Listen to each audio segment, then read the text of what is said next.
10,000 प्रश्नों की श्रृंखला हम लोगों ने एक तरीके से पीडीएफ के माध्यम से बनाई है। आप लोग उसको टेलीग्राम के माध्यम से जुड़ के ले सकते हैं। उसकी जो एक तरीके से देखा जाए जो सैंपल पीडीएफ है वो वहीं पे आपको प्राप्त हो जाएगी, आप लोग देख लीजिएगा। अगर आपको एक तरीके से कह सकते हैं कि अच्छी लगे और कह सकते हैं लाभदायक लगे तो आप लोग उसको जरूर टेलीग्राम के माध्यम से ले लीजिएगा, ठीक है। तो ये सारी चीज़ें फिलहाल जो आज का लेक्चर है हम लोग इसको स्टार्ट करते हैं। इसमें हम लोग कंप्लीट आपका एनवायरनमेंट देखेंगे, वो सारे पॉइंट देखेंगे जो आपके एग्जाम के लिए इंपॉर्टेंट है, ठीक है। चलिए सबसे पहले बात करते हैं हम लोग यहाँ पे पर्यावरण का। तो एक सेकेंड, अगर लेक्चर स्टार्ट कर रहा हूँ उससे पहले एक रिक्वेस्ट कर लेता हूँ आप लोगों से, प्लीज़ आप लोग चैनल पर अगर नए होंगे तो चैनल को जरूर सब्सक्राइब कर लीजिएगा और शेयर जरूर करिएगा। ये आप लोग का अपना चैनल है, जो चीज़ आप कहते हैं उसको मैं पढ़ाता हूँ। फिलहाल आप लोग की मांग इस समय आ रही है घटनासार करंट अफेयर ना, तो मैं एक वीडियो में कोशिश करूंगा कि पूरी घटनासार वो इंपॉर्टेंट होगी, साथ साथ अन्य जो एग्जाम लगे हैं तो एक वीडियो में कोशिश कर रहा हूँ, क्योंकि अभी मुझे थोड़ा सा पीडीएफ नहीं मिला और पीडीएफ में अगर बुक खरीद के पीडीएफ बना लेता हूँ तो 1-2 दिन पढ़ने में लगेगा, फिर पढ़ के मैं आप लोग को उसको पढ़ा दूंगा, ठीक है। तो थोड़ा सा समय लगेगा, लेकिन प्लीज़ आप लोग जुड़े रहिएगा और आप लोगों को करंट अफेयर की पूरी मैराथन एक ही वीडियो मिल जाएगी, ठीक है। और तब तक आप लोग क्या करिएगा, जो उसका समरी होता है वो मैंने पढ़ाया है तो उसको आप लोग जरूर देख लीजिए, क्योंकि मैक्सिमम चीज़ें वहां से भी आती हैं। ऐसा नहीं है समरी देके चले जाएंगे तो मैक्सिमम चीज़ें आ जाती हैं।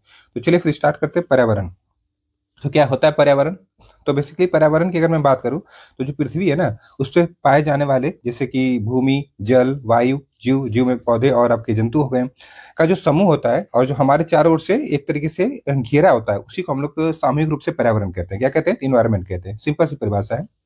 और पर्यावरण के अगर देखा जाए तो अजैविक और जैविक, मतलब अजैविक मतलब नॉन लिविंग और जैविक मतलब लिविंग। कहने का मतलब अजैविक मतलब जो जिसमें जीव नहीं है, निर्जीव, और जैविक मतलब जीव के संगठक आपस में क्या होता है, अंतक्रिया करते हैं, अंतक्रिया भी करते हैं, ठीक है। और ये संपूर्ण प्रक्रिया एक तंत्र के रूप में संचालित होती है जिसे हम लोग क्या कहते हैं, पारिस्थितिकी तंत्र कहते हैं। बेसिकली क्या होता है कि देखिए कंफ्यूजन बेसिकली दो जगह होता है, एक आपका पर्यावरण में, एक आपका पारिस्थितिकी तंत्र में, ठीक है। तो पर्यावरण बेसिकली क्या होता है, जो हमारे जैसे हमें हमारे चारों ओर जो हमें घेरा हुआ है आवरण है एक तरीके से, जैसे आपका लिविंग मतलब जैविक और अजैविक हो गया, या फिर कह सकते हैं कि आपका जीव और निर्जीव हो गया, तो ये पर्यावरण कहलाता है।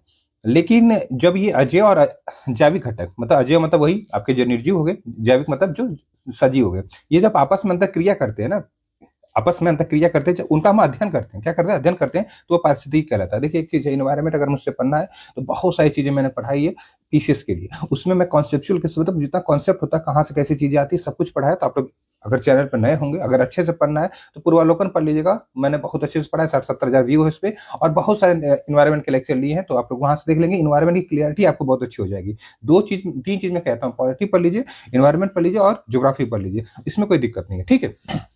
चलिए अगला देखा जाए, पर्यावरण संरक्षण अधिनियम जो 1986 का है, इसमें एक परिभाषा दी गई थी। इसके अनुसार ये बताया गया था कि जो पर्यावरण है ना, ये किसी जीव के चारों तरफ घिरे जो भौतिक कह सकते हैं अजैविक तथा जो जैविक दशाएं, इनके साथ जो अंतक्रिया है उसको सम्मिलित रूप से हम लोग पर्यावरण कहते हैं। बस ये जो पर्यावरण संरक्षण अधिनियम 1986 था, बेसिकली ये भी पूछता है पर्यावरण संरक्षण अधिनियम 1986 जो संरक्षण कब आया था, 1986, ठीक है। अगर हम ध्यान दें तो परि और जो आवरण शब्दों से अगर इसको जोड़ेंगे तो एक शब्द बनता है आपका क्या, तो पर्यावरण। इसकी उत्पत्ति उसी से हुई है। जैसे परि का मतलब होता है आपका चारों ओर, और आवरण का मतलब होता है घेरे हुए, अर्थात चारों ओर से घेरे हुए जो आपके तत्व हैं उन्हीं को हम लोग पर्यावरण कह सकते हैं। पर्यावरण एक अविभाज्य समष्टि है, जैविक और अजैविक तत्वों वाले जो पारस्परिक आपके क्रियाशील तंत्र में इसकी क्या होती है, रचना होती है। अब यहाँ पे पर्यावरण के 2 आपके संगठक होते हैं, कंपोनेंट होते हैं, एक आपका भौतिक या फिर अजैविक कह सकते हैं, दूसरा आपका यहाँ पे जैविक। तो देखिए भौतिक में बेसिकली वही जो निर्जीव है, स्थल हो गया, वायु हो गई, जल हो गई, ये सब आएंगे। जैविक में आपका पादप, जंतु, सूक्ष्म जीव, ये सब आ जाएंगे, ठीक है। यहाँ पे नोट में लिखा है कि जैविक तथा अजैविक मतलब आपका जो भौतिक है संगठन जो घटक है, उनके अंतर्गत सांस्कृतिक तत्वों की अंतःक्रियात्मक व्यवस्था जैसे कि धर्म, नैतिकता, प्रथाएं, लोकचार, आपका विधि व्यवहार, प्रतिमान आदि भी शामिल है। तो एक तरीके से सांस्कृतिक पर्यावरण भी होता है। पर्यावरण बेसिकली 2 प्रकार के हम लोग पढ़ते हैं यहाँ पे, बेसिकली आपका सांस्कृतिक भी होता है, ठीक है। तो इस तरीके से यहाँ पे थोड़ा सा देखिए क्या लिखा है। जैसे कि अगर मैं बात करिए पर्यावरण है, तो पर्यावरण में आपको क्या रहा है, तो वायुमंडल आ जाएगा, जैव मंडल, इस तरीके से ये सब चीजें हैं इसमें। देखिए लिथोस्फीयर में क्या जाएगा, तो लिथोस्फीयर में तो आपका स्थल मंडल होता है, इसमें आपका पर्वत आएगा, मैदान आएगा, मरुस्थल आ जाएगा। जैव मंडल में आपका पौधे और आपका जंतु आ जाएंगे। जल मंडल में आपका हिमनद, झील, नदी, सागर आ जाएंगे। तो ये पूरा एक तरीके से देखा जाए तो सब कुछ इसमें आ रहा है, ठीक है। चलिए अब यहाँ पे आगे देखते हैं थोड़ा सा क्या कर रहा है कि यह सभी जैविक और अजैविक अवयव का जो सम्मिश्रण है, जो जीवों को चारों ओर से क्या करता है, प्रभावित करता है, वही आपका पर्यावरण हो गया। ठीक है, चलिए बहुत सारी चीजें पर्यावरण के बारे में हम लोग देख लें। यहाँ पे पर्यावरण के कुछ कारक संसाधन के रूप में कार्य करते हैं तथा कुछ कारक नियंत्रण के रूप में कार्य करते हैं। पर्यावरण को बृहद व लघु स्तर पर समझा जा सकता है। इसके साथ ही क्षेत्रीय तथा भूमंडलीय स्तर पर भी पर्यावरण को हम लोग एक तरह से उनकी विभिन्नता को पाते हैं। ठीक है, अब यहाँ पे पर्यावरण की देखा जाए तो कारक अगर देखा जाए तो संसाधन के रूप में, ठीक है, नियंत्रण के रूप में ये कारक हो गए। अगर यहीं पे हम लोग बात करें स्तर कैसा होता है, तो आपका जीवाणु पर्यावरण तो लघु स्तर होता है और वृक्ष पर्यावरण का बृहद स्तर होता है। विभिन्नता देखा जाए तो कारक के हिसाब से जलवायु में परिवर्तन हो रहा है, मृदा के प्रकार का, ठीक है, और आपका स्थलाकृति में जो अंतर है ये। और वहीं पे संगठन तो आपको पता है भौतिक और आपका जैविक होता है, और भौतिक में आपको नॉन लिविंग स्थल, वायु, जल आते हैं, जैविक में पादप, मनुष्य, जंतु, सूक्ष्मजीव आ जाएंगे। तो ये सारी चीजें हैं, ये पर्यावरण में कह सकते हैं उनकी संरचना के हिसाब से बांटा गया है। अब यहाँ पे धारणीय विकास या जो सतत विकास होता है उसकी बात करें, सबसे इंपॉर्टेंट है, यहीं से प्रश्न आपके पूछे जाते हैं लगभग मैक्सिमम।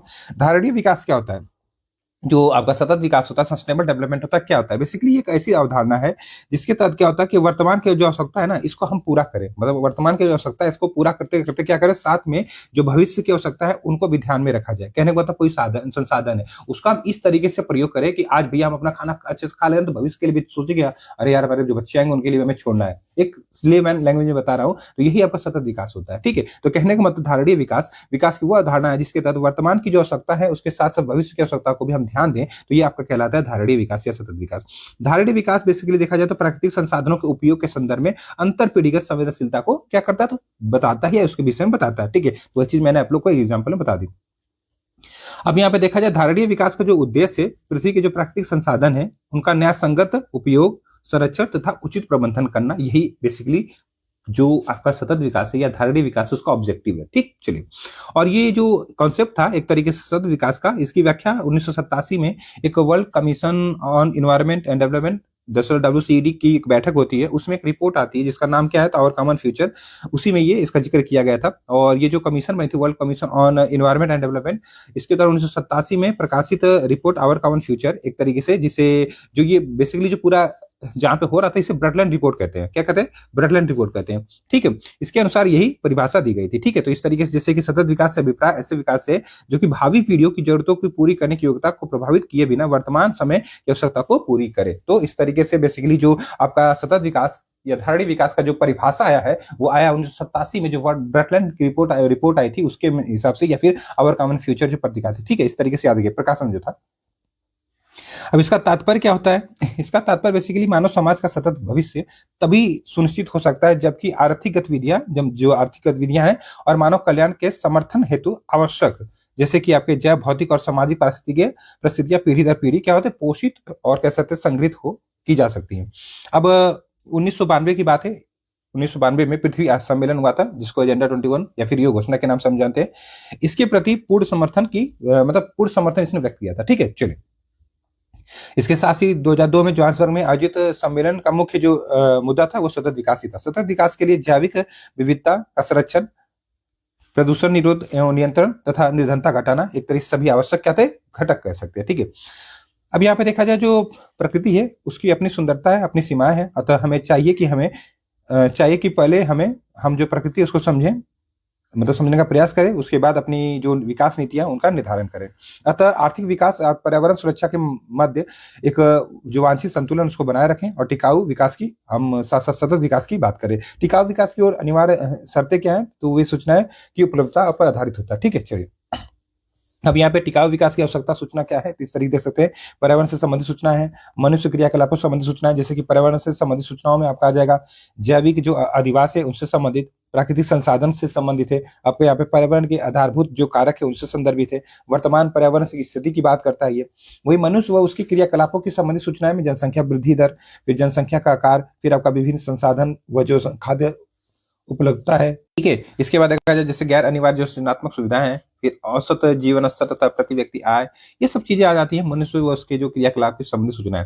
अब यहाँ पे देखा जाए तो उल्लेखनीय है कि ये सूचनाएं जो आपकी होती है ना, ये सुदूर संवेदन तकनीक जैसे सांख्यिकीय विधि तथा भौगोलिक सूचनाएं तथा जो भौगोलिक सूचना के तंत्र हैं या फिर पर्यावरण सूचना तंत्र इत्यादि तरीकों से प्राप्त की जा सकती है। तो इस तरीके से जो ये प्राप्त सूचना है, इनके आधार पर अनुकूलतम स्तर का निर्धारण किया जाता है और फिर विकास की योजनाओं का रूपरेखा तैयार किया जाता है। अब प्राकृतिक में कुछ आपके चक्र होते हैं, जैसे कार्बन चक्र और जल चक्र की बात कर लेते हैं। तो पर्यावरण विभिन्न जो आपके अजैविक और जैविक घटक है, इनसे मिलकर बना है और ये घटक आपस में अंतःक्रिया करते हैं, जैसे कि हम लोग ऊपर देख चुके हैं। सामान्यतः ये अंतःक्रिया एक चक्रीय स्वरूप में होती है, अर्थात तत्वों का चक्रण एक दूसरे से क्या कहते हैं, एक रूप से दूसरे रूप में होता है, जिसे हम लोग क्या कहते हैं, जैव भू रसायन चक्र कहते हैं। बेसिकली जैव भू रसायन चक्र यही होता है, जो जैव का चक्र होता है, ठीक है। और ये चक्र बेसिकली देखा जाए तो जो प्रकृति है उसमें कार्बन चक्र, जल चक्र इत्यादि के रूप में देखने को मिलता है। अब यहाँ पे अगर बात करें हम लोग, तो पृथ्वी पे जो पृथ्वी है, इसके कार्बन चक्र में जो कार्बनिक पदार्थ है उसके अपघटन से, जीवधारियों तथा श्वसन क्रिया से, ज्वालामुखी प्रक्रिया से, जीवाश्म ईंधनों के दहन इत्यादि से कार्बन डाइऑक्साइड वायुमंडल में पहुंचती है। क्या मतलब समझे यहाँ पे? प्रश्न बनता है कि वायुमंडल में कार्बन डाइऑक्साइड कैसे पहुंचती है। तो देखिए, जब अपघटन होगा, मतलब कोई भी जैसे जीव जंतु है वो आपका एक तरीके से क्या होंगे, तो सड़े गलेंगे, ठीक है, उनका अपघटन जब होगा बेसिकली, तो ठीक है। फिर जीवधारियों हैं, उनके द्वारा जो श्वसन लिया जाता है तो कार्बन डाइऑक्साइड छोड़ी जाती है, उस तरीके से क्या होगा, इन्वायरमेंट में कार्बन डाइऑक्साइड पहुंचेगी। ज्वालामुखी क्रिया होगी तो कार्बन डाइऑक्साइड निकलती है, तो उस तरीके से वायुमंडल पहुंचेगी। जीवाश्म ईंधन का जब हम दहन करेंगे तो जो पर्यावरण है में आपका सीओडी, जो कार्बन आपका CO2 है, ये पहुंचेगी, ठीक। तो इस तरीके से अगर आपसे पूछे कि कार्बन डाइऑक्साइड वायुमंडल में कैसी किस तरीके से ऐड होती है, तो ये आपकी 4-5 प्रक्रिया होती है, जैसे अपघटन, जीवधारियों का श्वसन प्रक्रिया, ज्वालामुखी क्रिया, जीवाश्म ईंधन का दहन इत्यादि, ठीक है। चलिए, अब यहाँ पे देखा जाए, जैसे कि जो आपका एक प्रोसेस होता है, जैसे कि जो पौधे होते हैं वो प्रकाश संश्लेषण जब करते हैं तो उनके द्वारा क्या होता है, तो कार्बोहाइड्रेट के निर्माण में वायुमंडल में जो कार्बन डाइऑक्साइड है उसको ग्रहण किया जाता है। तो कौन ग्रहण करता है? पौधे, ठीक है। किस लिए? तो अपना खाना बनाने के लिए। तो अगर आपसे पूछे कि पर्यावरण में कार्बन डाइऑक्साइड कौन ग्रहण करता है, मतलब पर्यावरण से कौन कार्बन डाइऑक्साइड ग्रहण करते हैं, तो पौधे, फोटोसिंथेसिस प्रोसेस के लिए। तो बेसिकली पूरा आपका कार्बन चक्र वायुमंडल में कार्बन के तत्व को संतुलित बनाए रखने के लिए होता है। जैसे वायुमंडल में कार्बन डाइऑक्साइड थी, फिर पौधे ने इसको लेके खाना बना लिया, फिर क्या हुआ, कुछ पौधे के जैसे पेड़ पत्ते गिरे और ये पौधा मतलब पौधे मान लीजिए गिर गया, तो ये सड़ा गला, ठीक है। तो इस तरीके से ये फिर से इसका अपघटन हुआ, तो ये एक तरीके से क्या हुआ, फिर से कार्बन डाइऑक्साइड बन के ऊपर चला गया, कहाँ, इन्वायरमेंट में। इस तरीके की चीजें। या फिर इसी तरीके से देखा जाए तो अन्य, जैसे कि आपका इसी को कोयला वाला बना दिया गया, तो कोयला जलाएंगे फिर कार्बन डाइऑक्साइड निकलेगा, पेट्रोल बनाएंगे उससे, फिर इस तरीके की चीजें होते हैं। यही पूरा आपका बैलेंस हो जाता है, यही आपका क्या हो जाता है, भूज है और रसायन चक्र हो जाता है, ठीक है। चलिए,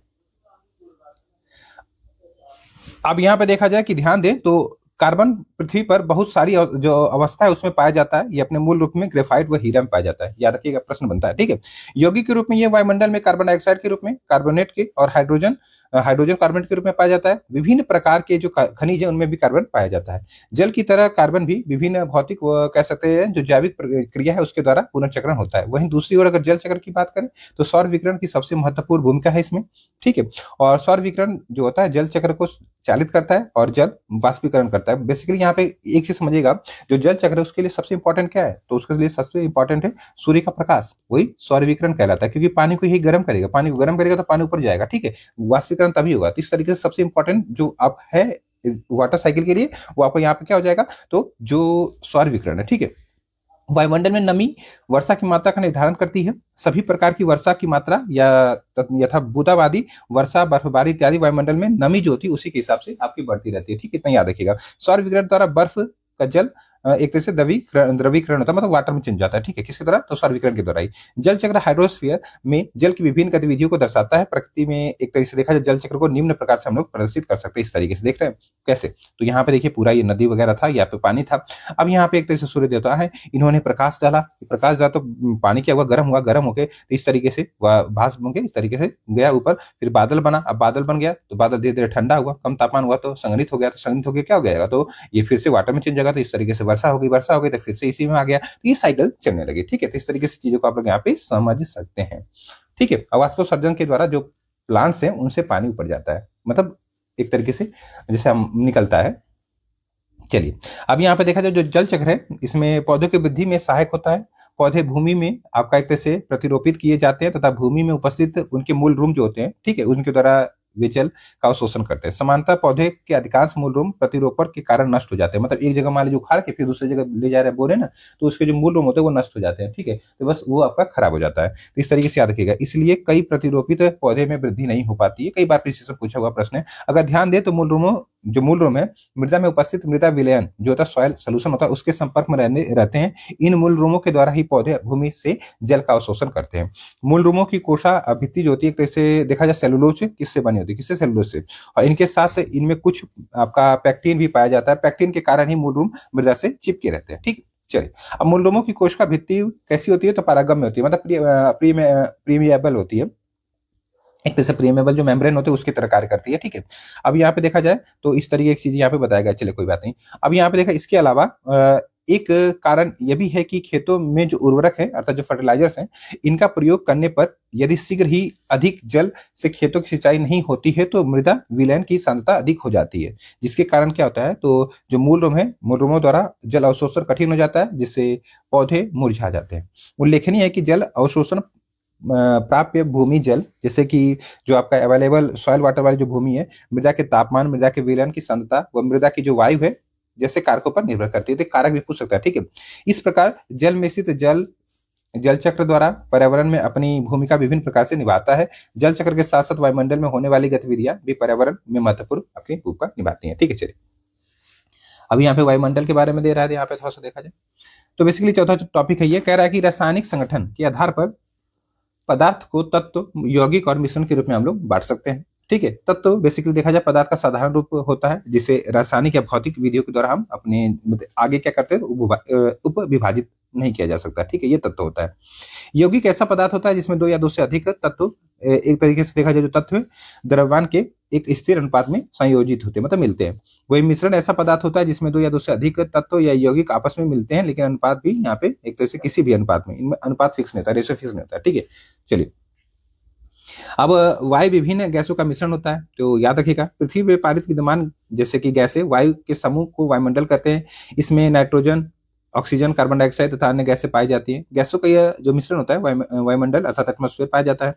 शुष्क वायु के घनत्व के अनुसार सर्वाधिक मात्रा नाइट्रोजन की होती है, जैसे नाइट्रोजन 78%, लगभग आपका ऑक्सीजन 21%, आर्गन आपका यहाँ पे 0.93%, कार्बन डाइऑक्साइड आपका यहाँ पे देखा 0.03। तो नो एसी से मैंने आप लोग को याद कराया, कभी कभार ये पूछ लेता है तो इस तरीके से आप लोग यहाँ पे याद रखिए, नाइट्रोजन, ऑक्सीजन, आर्गन और कार्बन। ठीक है, तो 4 कम से कम याद रखिएगा। फिर इसके बाद नियॉन आती है और इस तरीके से चीजें हैं।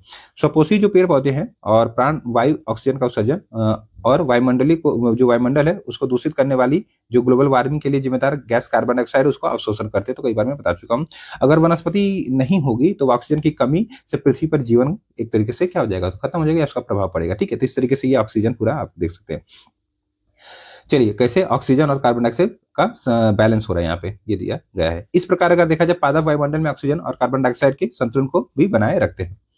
इसलिए वनों को पृथ्वी के हरे फेफड़े अर्थात green lungs of the earth कहा जाता है। इसके अतिरिक्त अगर देखा जाए विभिन्न क्षेत्र जैसे सड़कों के किनारे हरे वृक्ष की कतारें खड़ी करके हम जो ध्वनि प्रदूषण है इसको कर सकते हैं, इसको ग्रीन मफलर कहते हैं। ग्रीन मफलर बेसिकली कॉन्सेप्ट होता है नॉइस पॉल्यूशन से बचाने के लिए। इस तरीके से ये आपकी सड़क हो गई तो यहाँ पे इस तरीके से साइड में क्या होता है, तो हम लोग पेड़ मतलब यहाँ पे पेड़ लगा देते हैं, जिससे जो आपका एक तरीके से देखा जाए जो गाड़ियों की आवाज है ये हमें ज्यादा इफेक्ट नहीं करती है। ठीक है, इसलिए ये ग्रीन मफलर होता है। जैसे कान पे हम लोग क्या करते हैं, ठंडी लग रही है भैया, ये टोपा लगा लेते हैं, इस तरीके से कान पे मफलर बांध लेते हैं ना, कि ताकि हमें हवा ना लगे ना, इसी तरीके से इसलिए इसका ग्रीन मफलर है। ग्रीन है तो ग्रीन मफलर नाम हो गया। ठीक, अब पर्यावरण जो सुरक्षा है इसकी बात कर लेते हैं। ठीक, जहां एक ओर जो प्रदूषण है पर्यावरणीय सुरक्षा के लिए संकट है, वहीं दूसरी ओर धारणीय विकास पर्यावरण के क्षरण को कम करने में सहायक है। ठीक है, अतः धारणीय विकास पर्यावरणीय सुरक्षा के लिए आवश्यक है। तो अब इसी बात सस्टेनेबल डेवलपमेंट करेंगे जिससे पर्यावरण की क्षति कम होगी, प्रदूषण कम आएगा। ठीक है, तो इस तरीके से जो आपका धारणीय विकास ये बड़ा इंपॉर्टेंट हो जाता है। धारणीय विकास एक कागज के थैले का प्रयोग पर्यावरणीय सुरक्षा के सकारात्मक पहलू से संबंधित है। वातानुकूलित जो आपका पर्यावरणीय सुरक्षा के नकारात्मक पहलू से संबंध है। जैसे एसी चलाएंगे तो ऑब्वियस बात सेफ से निकलेगी, जो किसको, तो जो ओजोन लेयर है उसको प्रभावित करती है। इस तरीके से जबकि गरीबी कम करने से पर्यावरण पर नकारात्मक और सकारात्मक दोनों प्रभाव पड़ते हैं। ठीक है, ये सब याद रखिएगा आप लोग। दूसरी दृष्टि में देखा जाए तो गरीबी का पर्यावरण से अप्रत्यक्ष संबंध है, जबकि धारणीय विकास कागज के थैले का प्रयोग व जो वातानुकूलन है उसका पर्यावरण से प्रत्यक्ष संबंध है। वहीं दूसरी ओर प्राकृतिक आवास का विनाश, जैव विविधता की हानि या फिर प्राकृतिक संसाधनों के क्षरण होने से पर्यावरण को होने वाले नुकसान को हम पर्यावरण अपकर्ष कहते हैं। क्या कहते हैं? अपकर्ष कहते हैं। कई बार पूछा है पर्यावरण अपकर्ष, आपसे पूछे तो क्या मतलब है? जब हम प्राकृतिक आवास का विनाश कर रहे हैं, जब विविधता की हानि कर रहे हैं या प्राकृतिक संसाधनों का क्षरण कर रहे हैं, तो इससे जो पर्यावरण को नुकसान हो रहा है उसी को हम लोग कहते हैं पर्यावरण अपकर्ष। पर्यावरण अपकर्ष प्राकृतिक या मानव जनित हो सकता है। ऑब्वियस सी बात है, प्राकृतिक भी हो रहा है और मानव जनित भी हो रहा है। अपक्षय क्या होता है? अपक्षय बेसिकली क्या होता है? जो चट्टान है ना, उनका टूट फूट वह क्रिया जिसके अंतर्गत चट्टाने विघटन तथा वियोजन द्वारा ढीली पड़कर एक विदृढ़ होकर अपने स्थान पर ही बिखर जाते हैं। बेसिकली यहाँ पे अपक्षय मतलब वेदरिंग होता है। मान लीजिए एक बड़ी सी चट्टान है, अब इसमें क्या हुआ कि इसमें मान लीजिए कि बारिश हुई, बहुत तेज बारिश हुई, तो कुछ यहाँ पे रिएक्शन हुआ जिससे चट्टानें टूटी और ये चट्टान टूट के यहाँ पे छोटे छोटे कणों में इस तरीके से गिर गई। तो यही आपका वेदरिंग होता है। इसमें स्थान चेंज नहीं होता, सिंपल सी बात है। वेदरिंग में अर्थात अपक्षय में स्थान चेंज नहीं होता है। उल्लेखनीय है कि पर्यावरण की सुरक्षा है तो धारणीय विकास एक उपयोगी युक्ति है, अतः धारणीय विकास पर्यावरण सुरक्षा आपस में अंतर संबंध रखते हैं। चलिए, धारणीय विकास, तो यहाँ पर देखा जाए धारणीय विकास बेसिकली आपका सस्टेनेबल डेवलपमेंट विकास की वह अवधारणा है जिसके तहत वर्तमान की आवश्यकताओं के साथ साथ भविष्य की आवश्यकताओं को भी ध्यान में रखा जाता है। और सतत विकास लक्ष्य जो है, इसको वर्ष 2015 में जो संयुक्त राष्ट्र सम्मेलन हुआ था, एक तरीके से वहां पे अपना संयुक्त राष्ट्र ने कहा था अपनाने के लिए। ठीक है, धारणीय विकास की प्राप्ति हेतु विभिन्न प्रकार के लक्ष्य निर्धारित किए गए जिन्हें 2030 तक हमें अचीव करना है। ठीक है, और धारणीय विकास लक्ष्य को सर्वप्रथम 2012 में Rio+20 सम्मेलन या कैसे पृथ्वी शिखर सम्मेलन 2012 में प्रस्तावित किया गया था। इसमें कुल 17 गोल है धारणीय विकास के लिए, और आपका यहाँ पे देखा जाए जिन्हें हमें 2030 तक अचीव करना है। जैसे कि पहला में क्या है, बहुत इंपॉर्टेंट, पहले में गरीबी समाप्ति है, दूसरा में भूखमरी है, मुक्ति है मतलब, तीसरा हम लोगों के लिए स्वास्थ्य मतलब स्वास्थ्य, चौथे में क्या है, गुणवत्तापूर्ण शिक्षा है, पांचवें में लैंगिक समानता है, छठे में आपका स्वच्छ जल एवं स्वच्छता है, फिर सातवें में किफायती और स्वच्छ ऊर्जा है, आठवें में आपका उत्कृष्ट कार्य और आर्थिक वृद्धि है, नौवें में आपका उद्योग नवाचार और बुनियादी ढांचे का विकास है, 10वां जो एसडीजी गोल है उसमें असमानताओं की कमी है, 11वां में धारणीय शहरी और सामुदायिक विकास बनाना है, 12वें में क्या जिम्मेदारी के साथ उपयोग और वहन उपभोग और उत्पादन है, 13वां में जलवायु कार्रवाई है, 14 में क्या है तो जलीय जो जीव है उनकी सुरक्षा है जिससे जल में जीवन है, 15 पे क्या है स्थल पर जीवन है। ठीक है, 16 में क्या है शांति अन्याय और सशक्त संस्थाएं, और 17 में लक्ष्यों के लिए भागीदारी है। इस तरीके से ये एसडीजी गोल हो गया। ठीक है, एसडीजी 3 सभी जो आयु वर्ग के लोग हैं उनके लिए स्वास्थ्य एवं आरोग्य जीवन को बढ़ावा देने को सुनिश्चित करते हैं, सभी वर्ग के। ठीक है, चलिए, जिन्हें हमें 2030 तक अचीव करना है। अब यहाँ पे देखा जाए तो ये 17 आपके लक्ष्य होंगे जिन्हें हमें आपका एक तरीके से देखा जाए तो 2030 में वही अचीव करना है, मतलब क्या करना है, अचीव करना है। ठीक है, ठीक है, ये बस इतना बहुत है।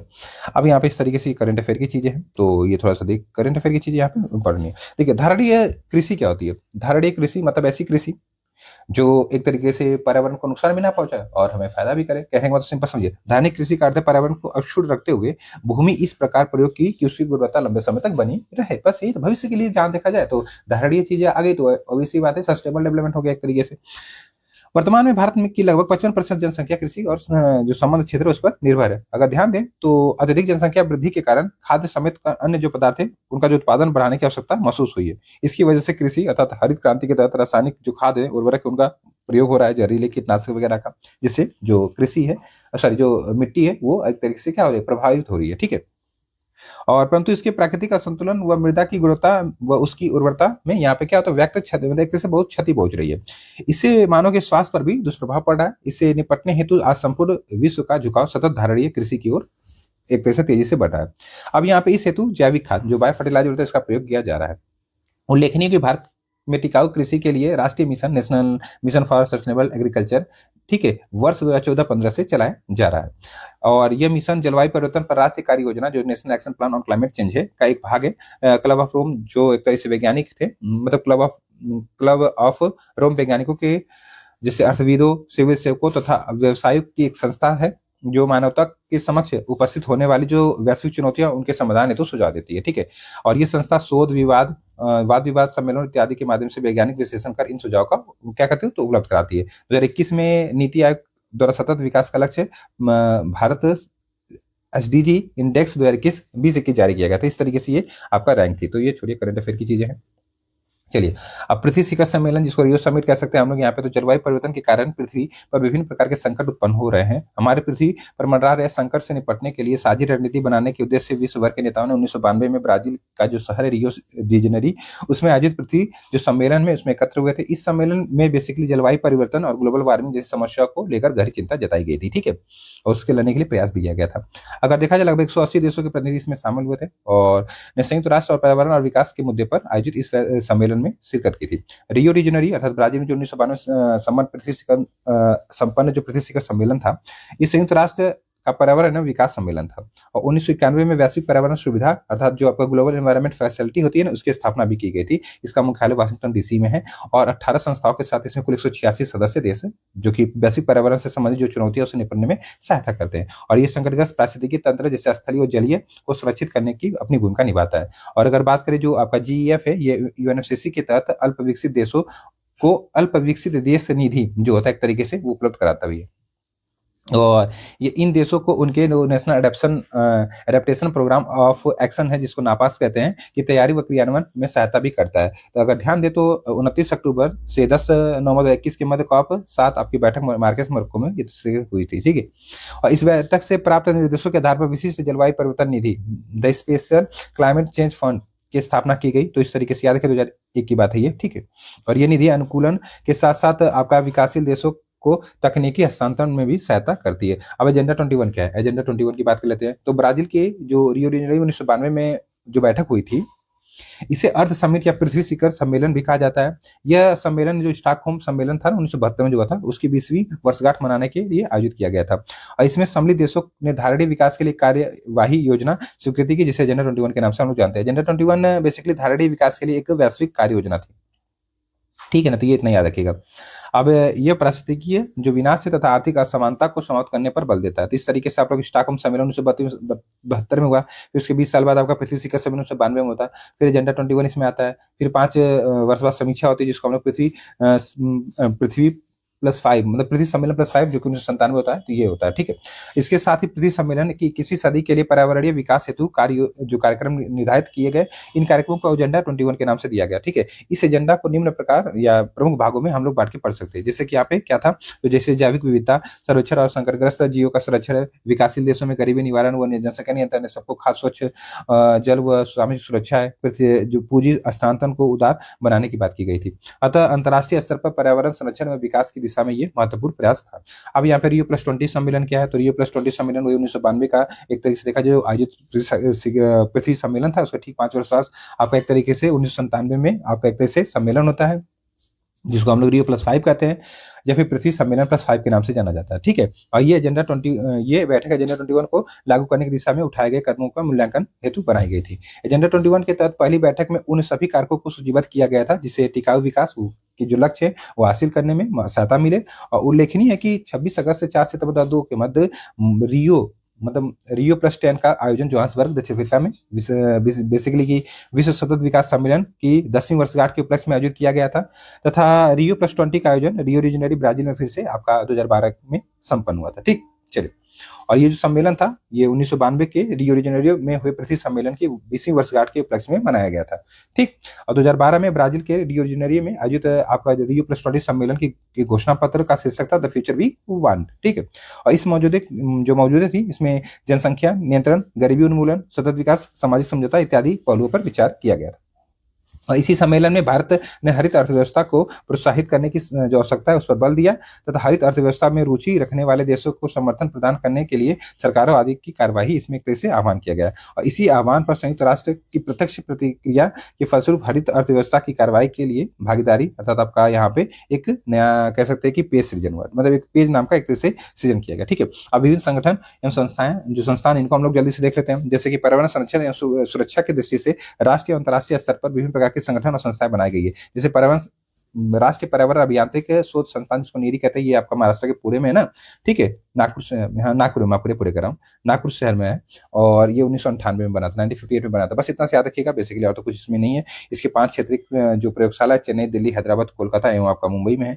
और एक तरीके से देखा जाए नीरी भारत सरकार के विज्ञान और प्रौद्योगिकी मंत्रालय के अधीन कार्य करता है। वर्तमान नीरी के निदेशक डॉक्टर अतुल नारायण वैद्य। देख लीजिए, करंट अफेयर देख लीजिएगा, ठीक है।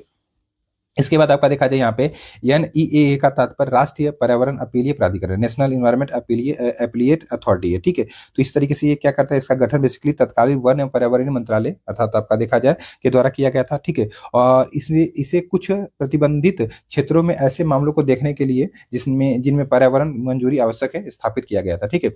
इसे राष्ट्रीय पर्यावरण अपीलीय प्राधिकरण अधिनियम 1997 के तहत स्थापित किया गया था ताकि पर्यावरण संरक्षण अधिनियम 1986 के तहत क्षेत्रों के प्रतिबंध हेतु किसी भी उद्योग संचालन या प्रक्रिया या उद्योगों का संचालन या जो प्रक्रिया है उनकी श्रेणी में जो संबंध है उस हिसाब से किया जा सके। ठीक है, वर्ष 2010 में इसके स्थान पर राष्ट्रीय हरित जो अधिकरण है जिसको एनजीटी कहते हैं, नेशनल ग्रीन ट्रिब्यूनल है, वो आ गया। ठीक है, विश्व मौसम विज्ञान संगठन WMO संयुक्त राष्ट्र की एक विशेषज्ञ एजेंसी है जो कि पृथ्वी के मुक्त वातावरण की दशा और व्यवहार का अध्ययन करती है।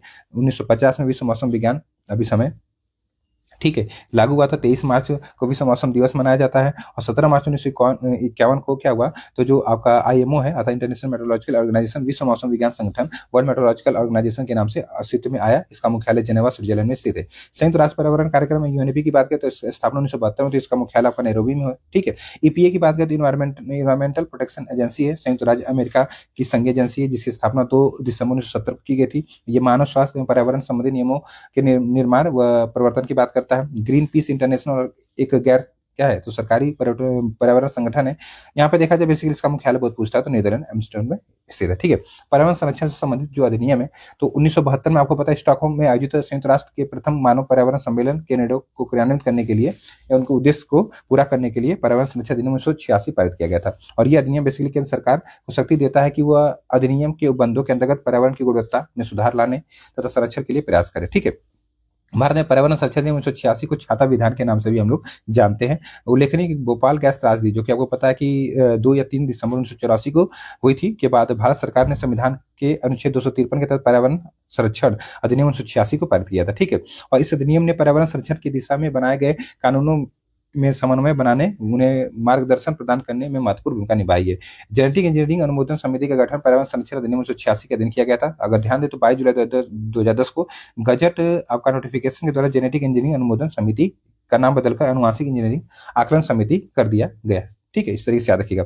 पर्यावरण संरक्षण जो पर्यावरण संतुलन के संरक्षण से प्रत्यक्ष संबंध वन नीति और पर्यावरण संरक्षण अधिनियम 1986 का है, जबकि औद्योगिक नीति और शिक्षा नीति में भी पर्यावरण दृष्टिकोण को सम्मिलित किया गया है।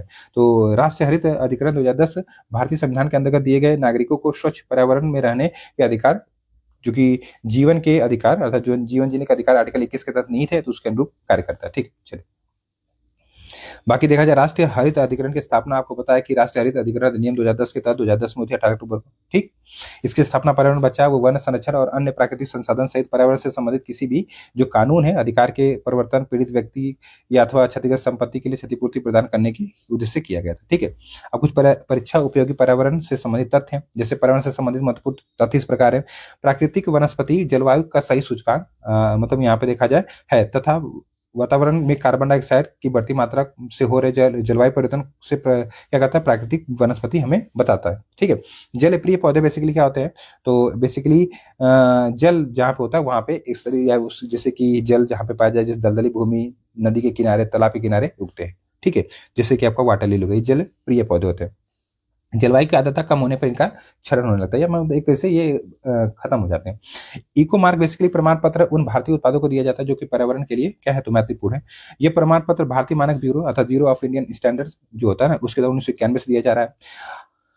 अति नगरीकरण और औद्योगिकरण, संतुलित विकास, पर्यावरण, पारिस्थितिकी तथा जैव विविधता के संरक्षण इन तीनों के लिए हानिकारक है। ठीक है, WM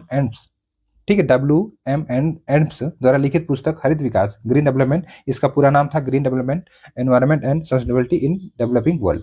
इस पुस्तक का पहला संस्करण 1990 में प्रकाशित हुआ था।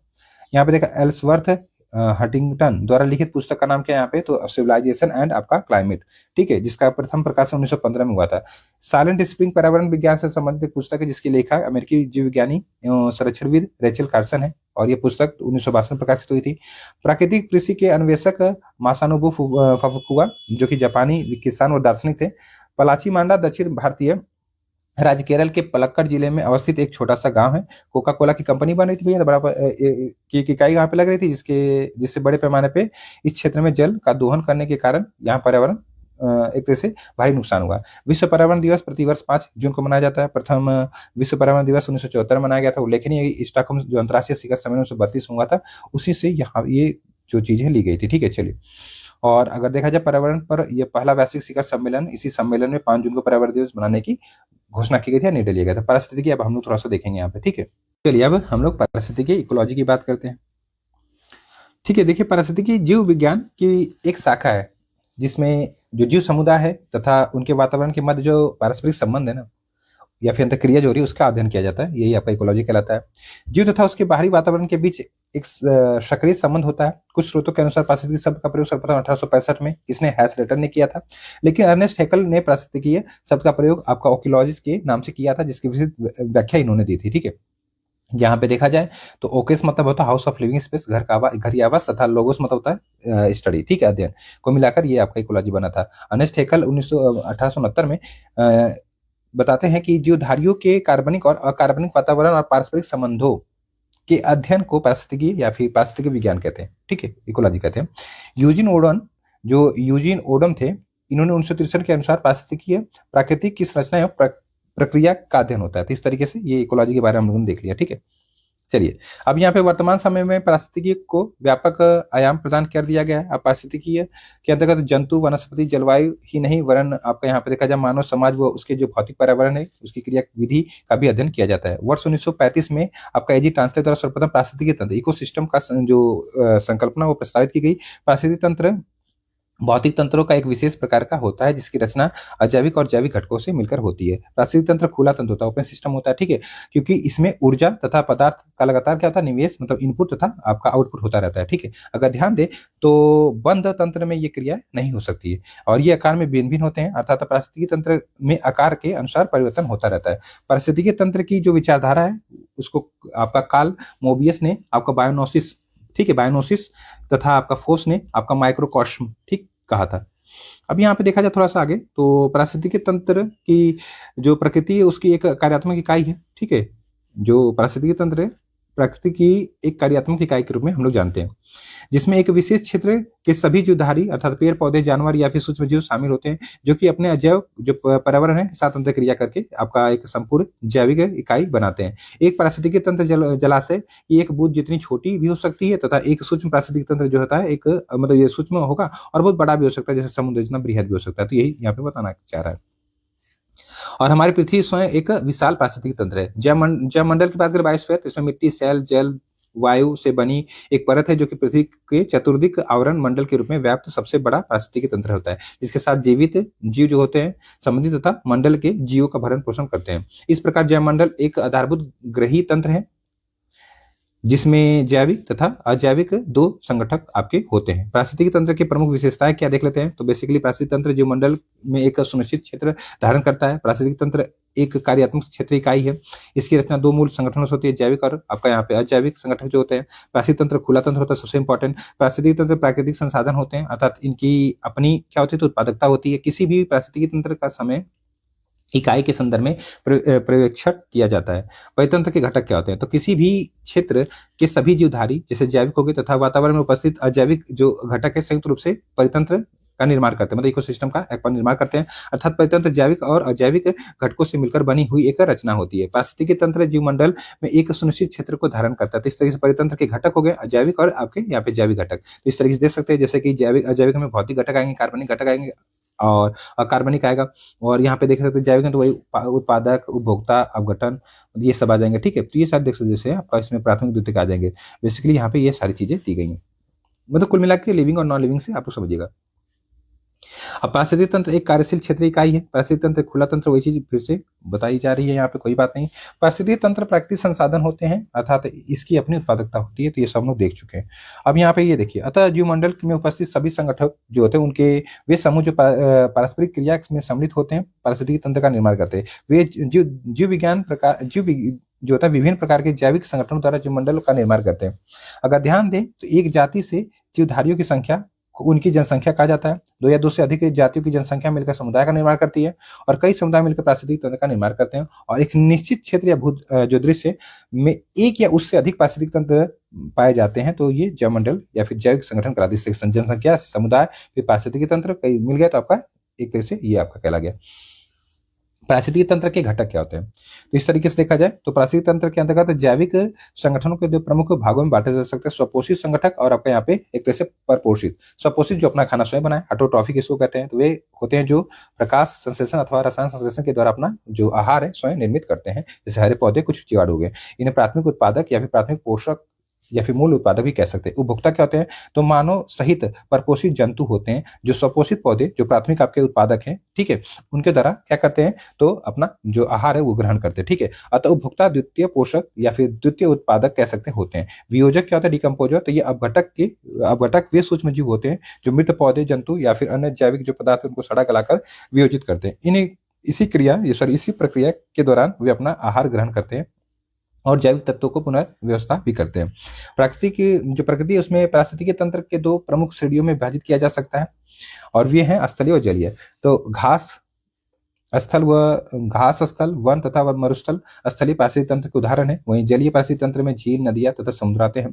प्राकृतिक पारिस्थितिक तंत्र है मानवीय गतिविधियों द्वारा मानवीकृत पारिस्थितिक तंत्र में परिवर्तित हो सकता है। उदाहरण के लिए घास स्थल प्रदेश में बहुत बड़े भाग को जोतकर उसे शस्य भूमि में परिवर्तित किया जा सकता है। तो ये आपका एक तरह से क्या होता है? मानवकृत पारिस्थितिक तंत्र बन जाता है, जैसे धान का खेत होता है ना, वही। तो इस तरीके से आप लोग यहाँ पे देख सकते हैं जब कृषि करने लगे तथा वन, झील तथा घास का मैदान प्राकृतिक परितंत्र है, जबकि यहाँ पे देखा धान का खेत मानव निर्मित कृत्रिम पारिस्थितिकी तंत्र हो जाता है। ठीक है, पारिस्थितिकी तंत्र की अगर बात करें तो इस तरीके से स्थलीय, जलीय और आपका मानवीकृत है। तो स्थलीय में वन, घास ये सब हो गया, जलीय में ये सब हो गया, ठीक है। मानव में आपका कृषि, खेत खलियान वगैरह, आपका जल जीवाश्म जो जल जीवशाला हो गया, एक्वेरियम जिसको कहते हैं, अंतरिक्ष यान, ये सब चीजें, ठीक है।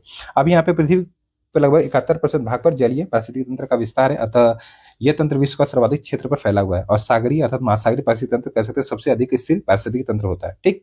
सागरीय पारिस्थितिकी तंत्र अपनी रासायनिक संरचना के कारण स्थिर रहता है। सागरीय जल खारा होने के साथ साथ ही गुलित ऑक्सीजन होती है, प्रकाश व तापमान के स्थिर रहने के कारण सबसे स्थिर रहता है। समुद्र विश्व का विशालतम पारिस्थितिकी तंत्र है। पृथ्वी पर विद्यमान जल मंडल हाइड्रोस्फीयर का लगभग आपका देखा 97% भाग समुद्री जल के रूप में पाया जाता है। समुद्री जल में सर्वाधिक व्याप्त जो आपका नमक होता है, सोडियम क्लोराइड होता है। पृथ्वी पर पाए जाने वाले विभिन्न समुद्र आपस में मिले होते हैं, ये बटे हुए नहीं है, जैसे कि स्थलीय महाद्वीपों के बीच देखने को मिलता है। ध्रुवों अर्थात पोल पे तथा मध्य रेखा इक्वेटर के तापमान में बहुत अधिक अंतर पाया जाता है, इससे समुद्री धाराएं उत्पन्न होती हैं। इन समुद्री धाराओं के कारण जल का जो सारे समुद्र में एक सा मिश्रण बना रहता है। इसी कारण तापमानों का स्तर जैसा कि झीलों में होता है नहीं हो पाता है, और जल में मतलब एक समान नहीं स्तर हो पाता, ठीक है। जल में ऑक्सीजन की कमी भी इसी कारण हो पाती है। समुद्र में ज्वार भाटे आते रहते हैं, जिससे जल स्तर बदलता रहता है। समुद्री पारिस्थितिकी तंत्र में अगर देखा जाए स्तरण अर्थात स्ट्रेटिफिकेशन पाया जाता है। इस प्रकार जैसे कि आप लोग यहाँ पे देख सकते हैं, ओशनिक जोन है आपका, यहाँ पे देख सकते हैं नेट्रिक जोन है, तो यहाँ पे देख सकते हैं ये सारी चीजें, ठीक।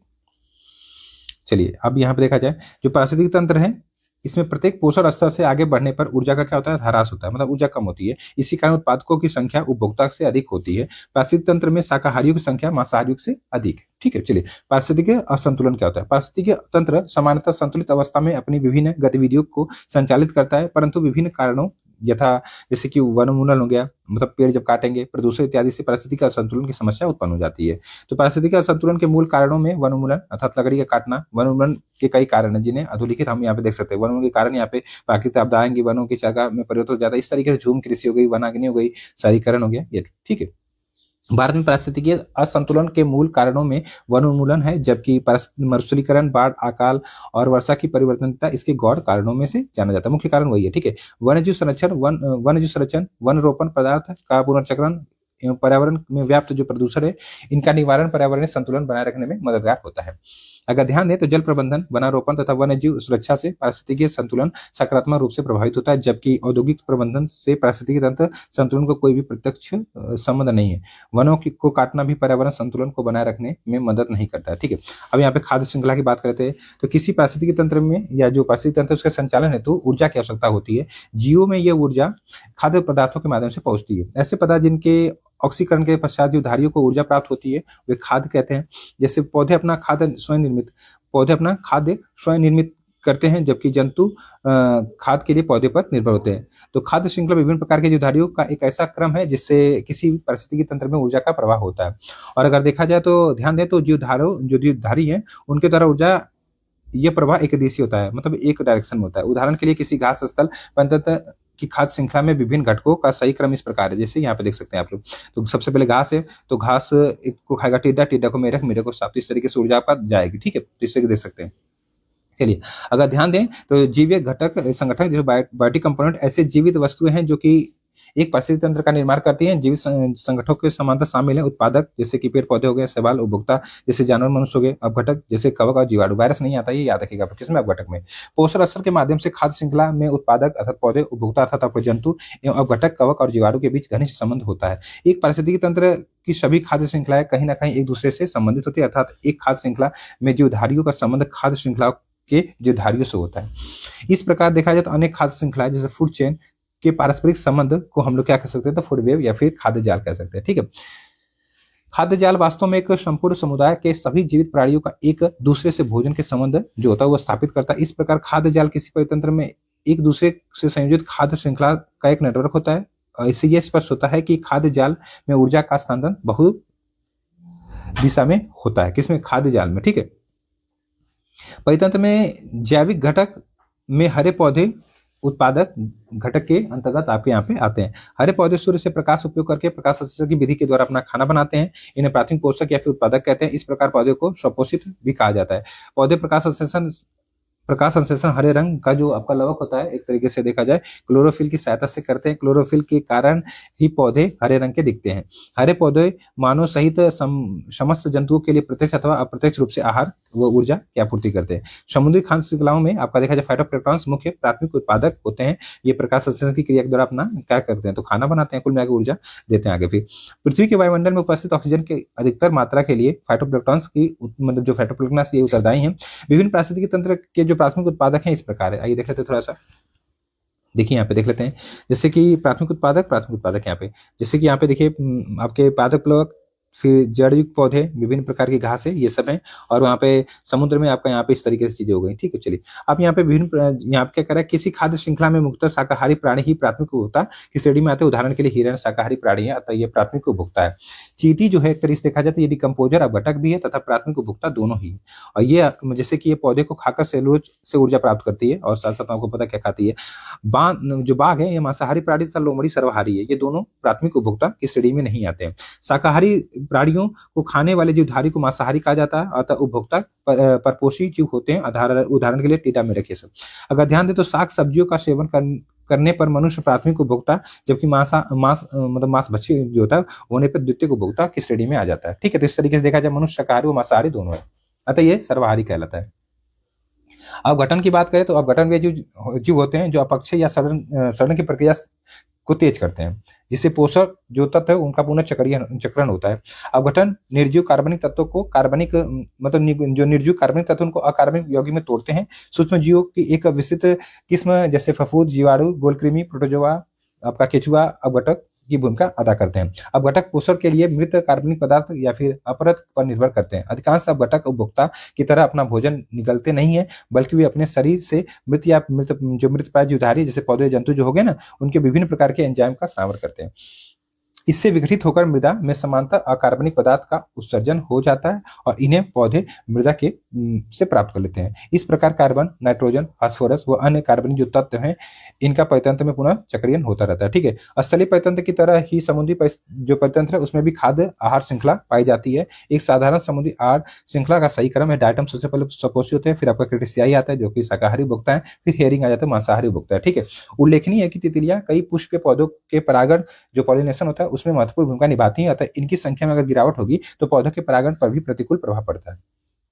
ठीक है, तो तितलियां खाद्य श्रृंखला में निम्न सदस्य अर्थात लोअर मेंबर के रूप में कार्य करती हैं। ये बड़े, मकड़ी, पक्षी, मेढक, सर्प इत्यादि की भोजन भी है, अतः तितलियों की संख्या गिरावट में से इस खाद्य श्रृंखला पर भी प्रतिकूल प्रभाव पड़ सकता है। ठीक है, आइए देखते हैं अब यहाँ पे क्या हो रहा है खाद्य श्रृंखला। ठीक है, पारिस्थितिकीय निकाय में ऊर्जा का जो प्राथमिक स्रोत है सौर ऊर्जा है। जयमंडलीय पारिस्थितिकी तंत्र में ऊर्जा का प्रवाह एक दिशीय होता है। जयमंडलीय पारिस्थितिकी तंत्र धरती पर स्थापित सभी पारिस्थितिकी तंत्र जो पारिस्थितिकी प्रणाली है उसका योग है। ऊर्जा का प्रवाह अजैविक प्रणाली से जैविक प्रणाली की दिशा में होता है, तो याद रखिएगा ऊर्जा का प्रवाह जैविक प्रणाली से जैविक प्रणाली से नहीं, अजैविक प्रणाली से जैविक प्रणाली में, अजैविक प्रणाली से जैविक प्रणाली की ओर होता है। उष्मागतिकी नियम के अनुसार देखा जाए, पहले नियम के अनुसार ऊर्जा ना तो सृजन होती है और ना ही इसका नष्ट किया जा सकता है, अतः देखा जाए तो ये एक स्वरूप से दूसरे स्वरूप में बदल जाती है। दूसरे नियम के अनुसार जब ऊर्जा एक स्वरूप से दूसरे स्वरूप में परिवर्तित होती है तो कुछ ऊर्जा की कमी हो जाती है, ठीक, खत्म हो जाती है। अतः उत्पाद में अपेक्षाकृत कम ऊर्जा हो जाती है। अतः देखा जाए तो ऊर्जा उत्पादन से प्राथमिक उपभोक्ता की तरफ, प्राथमिक से द्वितीय उपभोक्ता की तरफ तथा द्वितीय से तृतीय उपभोक्ता की तरफ जब प्रभावित होती है तो 10% ऊर्जा का यहाँ पे ह्रास होता है। तो इस तरीके से आप लोग यहाँ पे देख लीजिए, जिसको लिंडेमान साहब ने बताया था, जो कि पीसीएस में इस बार पूछा था, ठीक है। तो इस तरीके से अभी मैं बता दूंगा। तो हर पोषण स्तर पर उपलब्ध ऊर्जा की मात्रा घटती है। उल्लेखनीय है कि स्वपोषी जीवों द्वारा ग्रहण की गई ऊर्जा पुनः सौर ऊर्जा में परिवर्तित नहीं होती है तथा शाकाहारियों को हस्तांतरित की गई ऊर्जा को स्वपोषी जीव नहीं प्राप्त करते हैं। तो इस तरीके से अगर देखा जाए तो ऊर्जा का प्रवाह एक दिशा में होता है। अगर ध्यान दें तो विभिन्न पारिस्थितिकी तंत्रों में उत्पादों की सकल उत्पादकता का लगभग 10% जो भाग है वो शाकाहारियों द्वारा संग्रहित हो पाता है। लिंडेमान साहब ने 1942 की बात है 10% नियम बताया था। बेसिकली 10% नियम ये था कि मान लीजिए उत्पादक, इसके पास 100% ऊर्जा है तो 10% ऊर्जा जाएगी, तो इसका 100 का 10 तो आपका 10 ऊर्जा यहाँ पे, फिर यहाँ पे 1 जाएगी, फिर यहाँ पे आपका 0.1। इस तरीके से क्या होता है, ऊर्जा की कमी होने लगती है, 10% ही ऊर्जा आगे जाती है, ठीक है। ये लिंडेमान साहब ने समझाया था। चलिए अब यहाँ पे देखा जाए, इनके अनुसार अगर देखा जाए, इसके अनुसार शाकाहारी जंतु उत्पादक की शुद्ध प्राथमिक जो उत्पादकता होती है, नेट प्राइमरी जो प्रोडक्टिविटी, वो 10% भाग अपने में संचित करता है। जबकि मांसाहारी, कोई भी मांसाहारी जंतु एक शाकाहारी जंतु का खाता है तो शाकाहारी 10% ऊर्जा को संचित करता है। इस प्रकार देखा जाए तो खाद्य कड़ी में प्रत्येक स्तर प्राथमिक, द्वितीय, तीसरे या फिर सर्वश्रेष्ठ श्रेणी तक उपभोक्ता केवल 10% ही ऊर्जा अपने शरीर को मतलब क्या करता है, हस्तांतरित करता है। तो इस तरीके से यहाँ पे देख सकते हैं, ठीक है। यहाँ पे अगर देखा जाए थोड़ा सा आगे, ठीक है, अब पोषण स्तर देख लेते हैं। तो पारिस्थितिकी तंत्र जो होता है इकोसिस्टम, उसकी आहार श्रृंखला में सामान्यतः 3 से 4 पोषण स्तर होते हैं। जैसे कि पोषण स्तर 1 पे आपका एक तरह से स्वपोषी जीव आते हैं, प्राथमिक उत्पादक कह सकते हैं। फिर पोषण स्तर 2 पे प्राथमिक उपभोक्ता आते हैं। पोषण स्तर 3 पे मतलब द्वितीय जो आपके उपभोक्ता होते हैं। पोषण स्तर 4 सर्वाहारी या अंतिम उपभोक्ता कह सकते हैं। अब घटक डिकम्पोजर उपयुक्त सभी पोषण स्तरों से आहार ग्रहण करते हैं। अब पिरामिड क्या होता है, तो पिरामिड बेसिकली पारिस्थितिकी तंत्र के विभिन्न जो स्तर है उसके प्रति इकाई क्षेत्र में उपस्थित जैव भार के रेखाचित्र निरूपित करते हैं। तो ये जैव भार का पिरामिड होता है। बेसिकली अगर देखा जाए ये सीधा और उल्टा दोनों बनता है ना। तो यहाँ पे देखा जाए तो ये स्थलीय पारिस्थितिकी तंत्र में जो जैव भार का पिरामिड कैसा बनता है, तो आपका एक तरीके से देखा जाए तो सीधा बनता है। यहाँ कैसा बना है, सीधा कैसे बनेगा, हाँ स्थलीय ना, स्थलीय कह रहा है ना, स्थलीय तो सीधा बनेगा। स्थलीय पारिस्थितिकी तंत्र में जैव भार का पिरामिड, बेसिकली सिंपल सा मैं बता देता हूँ जैव भार क्या आता है। जैसे मान लीजिए शुष्क भार होता है ना, वही पे बनता है। तो कैसे सीधा बनेगा, जैसे मान लीजिए मैं एग्जाम्पल के माध्यम से, ये बहुत बड़ा पेड़ है, बहुत बड़ा विशालकाय पेड़ है। अब इस पर इस तरह से टहनियाँ हैं, इससे बहुत सी चिड़िया बैठी हुई हैं। क्या बैठी हैं, चिड़िया बैठी हैं, ठीक है, चिड़िया बैठी हुई हैं। इन पे आपके परजीवी बैठे हुए हैं। तो यहाँ पे क्या होता है, इनका शुष्क भार निकालते। तो इतना बड़ा पेड़ है, इसका शुष्क भार निकाल लीजिए 1000 किलो था। तो इसमें से पानी निकाल देंगे तो भी तो इसके अंदर मान लीजिए 70% पानी है, तो 300 किलोग्राम का ये तभी बनेगा। अभी चिड़िया छोटी छोटी पूरी चिड़िया निकालेंगे तो भैया 50 ग्राम वेट नहीं होगा। तो इस तरीके से यहाँ पे सबसे ज्यादा वेट, फिर कम वेट, फिर ये इस तरीके से कैसा बना, ये पिरामिड आप देख रहे हैं सीधा बन रहा है। तो असली पिरामिड सीधा बनता है, ठीक है। और मैं फिर से कह रहा हूँ, अगर आपको कॉन्सेप्ट के साथ पढ़ना है तो बहुत सारे लेक्चर मैंने अपने चैनल पे लिया हुआ है, वहां से आप लोग पढ़ लेंगे, सारी चीजें क्लियर हो जाएंगी, ठीक है। चलिए, अगर कोई डाउट अगर लगे आपको तो। जबकि जलीय पारिस्थितिकी तंत्र कैसा बनता है, तो इसका जो जैव भार का पिरामिड हमेशा उल्टा बनता है, ठीक है। तो इस तरीके से जैसे कि मान लीजिए क्या होता है, सबसे पहले यहाँ पे देखा जाए प्लेक्टेंस होते हैं। अब यहाँ पे प्लेक्टेंस की देखेंगे तो क्या छोटे छोटे आपके कह सकते हैं कि जीव है, वो कितनी उनका जो शुष्क बाहर निकालेंगे बहुत कम होगा। फिर उनको खाने वाले कुछ मछलियां हैं। अब इस तरीके से छोटी मछली, बड़ी मछली जैसे वेल वगैरह आ गई, तो वेल का जो आपका शुष्क बाहर बहुत ज्यादा होगा। तो ये पिरामिड कैसा बनता है, तो उल्टा बनता है, ठीक है। तो बेसिकली जो आपका जलीय पारिस्थितिकी तंत्र का पिरामिड बनता है वो उल्टा बनता है, ठीक है। तो ये थोड़ा सा याद रखिएगा। बाकी अगर देखा जाए संख्या का पिरामिड भी आपका उल्टा सीधा बनता है।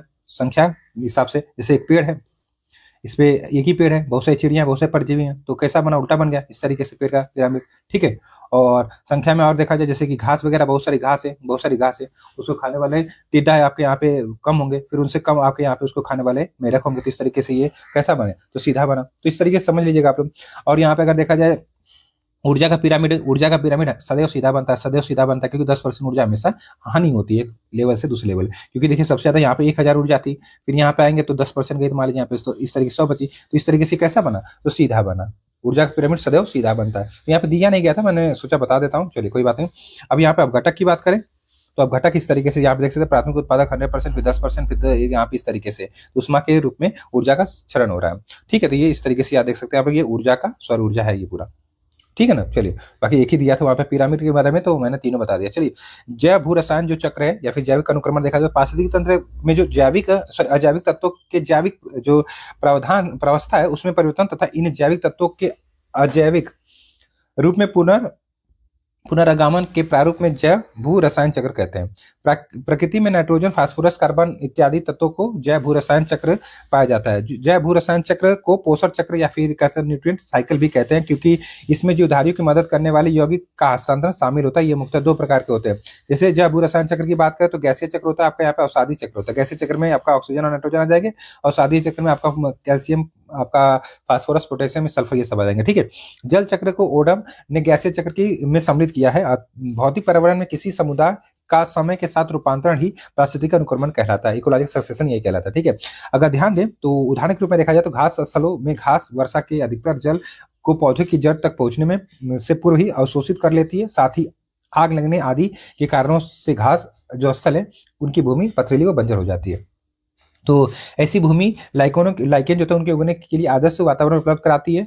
यहाँ पे देखा जाए तो एफ क्लीमेंट ने वर्ष 1916 में पौधे की विभिन्न जो प्रजातियां उनका अध्ययन किया तथा अनुक्रमण जो होता है उसकी सर्वमान्य परिभाषा दी। उनके अनुसार अनुक्रमण वह प्रकृति विधि है जिसके अंतर्गत एक ही निहित तथा निश्चित स्थान पर एक विशेष समूह दूसरे समूह द्वारा स्थापित होता है। ओडम के अनुसार देखा जाए वैज्ञानिक ने अनुक्रमण मतलब ओडम नामक वैज्ञानिक ने यह बताया कि अनुक्रमण को ही क्रमागत विधि बताया गया। क्लीमेंट के अनुसार जैविक अनुक्रमण का सही क्रम इस तरह से सबसे पहले आपका न्यूटेशन, ठीक है, मतलब आपका नंगनीकरण, फिर प्रवास माइग्रेशन, फिर स्थापन, ठीक है, इसेशन कहते हैं इसको, प्रतिक्रिया रिएक्शन, फिर आपका क्या होता है तो चरम सीमा आ जाती है, स्थिरीकरण आ जाता है, स्टेबलाइजेशन। ठीक है, इस तरीके से याद रखिएगा।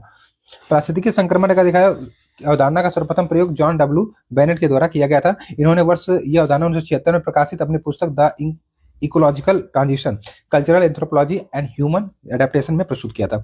समुदाय का जो पूर्ण क्रम है जो ये क्रम से एक निश्चित स्थान पर बदलता है उसे ही हम लोग क्या कहते हैं तो सीयर कहते हैं, क्रमिक सीयर कहते हैं। चलिए पारिस्थितिकीय आंदोलन देख लेते हैं। पारिस्थितिकीय तंत्र को साम्य अवस्था में रखने हेतु जागरूक जो व्यक्ति थे उनके द्वारा समय समय विभिन्न प्रकार के आंदोलन चलाए गए।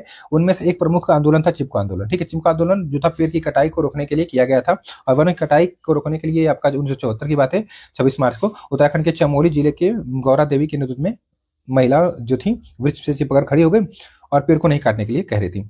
70 के दशक में यही आंदोलन पादप संरक्षण की मिसाल बन गया।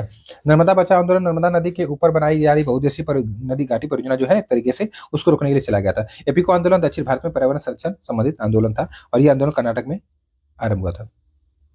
पारिस्थितिकीय पदछाप व मिलेनियल जो इकोसिस्टम असेसमेंट वो क्या है? पारिस्थितिकीय तंत्र के विभिन्न घटकों का उपयोग मानव जीवन के लिए आवश्यक है। पारिस्थितिकीय जो घटक है उनकी वह आवश्यक मात्रा जो मनुष्य को उसकी जीवन शैली को सुचारू चलाने के लिए आवश्यक होती वही पारिस्थितिकीय पदछाप कहलाती है। ठीक है, इसके अंदर मनुष्य द्वारा कार्बन उत्सर्जन का भी मापन किया जाता है। अविवेकशील जीवन शैली जिसमें पारिस्थितिकीय तंत्र के घटकों तथा जल, ऊर्जा इत्यादि का आवश्यकता से अधिक दोहन किया जाता है, पदछाप आकार को बढ़ा देता है। आधुनिक युग में प्रति व्यक्ति कार्बन उत्सर्जन की मात्रा बढ़ रही है, इससे मुख्यतः ग्रीन हाउस गैसों की मात्रा में बढ़ोतरी आपकी हो रही है। तो इस तरीके से आप लोग यहाँ पे देख सकते हैं। और अगर देखा जाए तो प्रदत्त वर्ष में 1 टन से उत्सर्जन होने वाली दीर्घकालिक क्षति को कार्बन सामाजिक मूल्य एक तरीके से देखा जाए यहाँ पे तो कहते हैं। ठीक है, मानव समुदाय व देश अपनी नीतियों को सतत विकास के संदर्भ में बनाकर अपने पारिस्थितिकीय पदछाप चिन्ह के आकार में समन्वयक बना सकते हैं। अतः हम कह सकते हैं कि पारिस्थितिकीय पदछाप या चिन्ह पृथ्वी के पारिस्थितिकीय तंत्रों पर मानवीय मांग का एक मापक है। यह इंसान की मांग की तुलना पृथ्वी की पारिस्थितिकीय की जो पुनरुत्पादन करने की क्षमता से करता है। पारिस्थितिकीय पदछाप की माप इकाई भूमंडलीय हेक्टेयर है। ठीक है, तो इस तरीके से आप लोग यहाँ पे ये सारी चीजें उतनी इंपॉर्टेंट नहीं है। चलिए पारिस्थितिकीय तंत्र तो यहाँ पे देखा जाए यूकेलिप्टस उसकी अत्यधिक जल ग्रहण शक्ति के कारण पर्यावरण शत्रु के रूप में माना जाता है। इसको जिस स्थान पर लगाया जाता है वहाँ की मिट्टी में जल स्तर काफी नीचे चला जाता है और यह पौधा ऑस्ट्रेलिया के माध्यम में बहुत अधिक पाया जाता है। ठीक है, स्थिर जल जिसको लैंटिक आवास कहते हैं एक तरीके से, इसमें आर्द्र भूमि, तालाब, झील, जलाशय आते हैं और बहते जल के आवास को हम लोग लोटिक कहते हैं। तो जैसे कि याद करा दूं, जैसे कोई लौटता है तो जगह चेंज करती है ना, लौटता है तो इस तरीके से ये आपका क्या हो जाएगा, जगह चेंज करिए तो आपका आ जाएगा लोटिक, और जो नहीं चेंज करा वो लैंटिक हो जाता है। ठीक है, एग्जाम्पल वो जरूरी है, देख लीजिएगा आप लोग।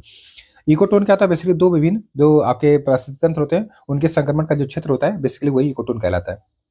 जैसे मान लीजिए आपका एक इकोसिस्टम मतलब एक पारिस्थितिक तंत्र ए है, एक आपका बी है, और यहाँ पे जो ये सिस्टम बना यही आपका इकोटोन हो जाएगा। ठीक है, इकोटोन हो जाएगा। बाकी तो इसमें बहुत कम दिया गया है इतना। ठीक है, इतना तो काफी नहीं है, इसमें बहुत सारी चीजें होती है। ये आपका ट्रांजिशन जोन होता है, बेसिकली यहाँ पे बहुत सारी चीजें पाई जाती है। यहाँ पे देखिए सर्वाधिक स्थायी पारिस्थितिक तंत्र महासागर है। पारिस्थितिकीय तंत्र शब्द का सर्वप्रथम प्रयोग एजी ट्रांसलेटर के द्वारा किया गया था। यहाँ पे ये सारी चीजें हैं। अब यहाँ पे देखा जाए जैसे कि प्रसिद्ध जो तंत्र है उसकी घटित उत्पादकता क्रम, यहाँ पे मैंग्रोव, घास स्थल, झील, महासागर प्राय अधिविविधता वाले परितंत्र की उत्पादकता भी अधिक होती है। पिग्नोक्लाइन किसी भी जल निकाय में घनत्व जो प्रवणता है उसको दर्शाता है। हेलोक्लाइन बेसिक किसी जल में जो लवणता की प्रवणता है उसको दर्शाता है। थर्मोक्लाइन किसी जल निकाय में गहराई के साथ तापमान के परिवर्तन को दर्शाता है। अनिज ने 1973 में गहन जो आपका पारिस्थितिक तंत्र डीप इकोलॉजी शब्द का प्रयोग किया था। गहन पारिस्थितिक शब्द का मतलब होता है कि जो प्रकृति है उसके विचारों और दृष्टिकोण पर गहरी और मौलिक पूछताछ। पारिस्थितिकी नीचे जो होता है शब्द का सर्वप्रथम जो प्रयोग था जोसेफ ग्रीनस के द्वारा वर्ष 1917 में प्रस्तुत किया गया था, जिसे इन्होंने सूक्ष्म आवास कहा था। वन्य जीव संरक्षण अधिनियम 1972 में पारित किया गया। पर्यावरण संरक्षण अधिनियम पर्यावरण संरक्षण में सुधार के लिए 1986 में आया था। जनजातीय एवं अन्य पारंपरिक वन निवासियों के अधिनियम 2006 में पारित किया गया। इसे वन अधिकार अधिनियम के नाम से जाना जाता है। वन सुरक्षा अधिनियम 1980 में पारित किया गया था। समुद्री उत्प्रवाह एक ऐसी घटना होती है, मतलब अपवेलिंग होती है कुल मिलाकर, जिसमें वायु प्रवाह द्वारा समुद्र की सतह पर विद्यमान गर्म जो आपका पोषक रहित जल को सघन ठंडे तथा पोषक तत्वों से परिपूर्ण जल स्थानांतरित कर दिया जाता है। पारिस्थितिकी संवेदी क्षेत्र क्या होता है? Eco sensitive zone. तो वे क्षेत्र हैं जिन्हें पर्यावरण संरक्षण अधिनियम 1986 के तहत घोषित किया गया है। पारिस्थितिकी संवेदी क्षेत्र को पर्यावरण, वन और जलवायु परिवर्तन मंत्रालय द्वारा अधिसूचित किया जाता है।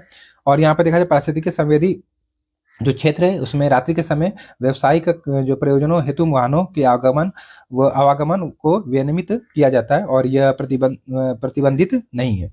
अतः कृषि छोड़कर सभी मानव क्रियाओं का निषेध नहीं है, बल्कि कुछ पर प्रतिबंध लगाया गया है और कुछ पर विनियमित किया गया है। तो इस तरीके से ये पूरा इकोलॉजी था, कामबर था, मतलब ये इतना नहीं है, मतलब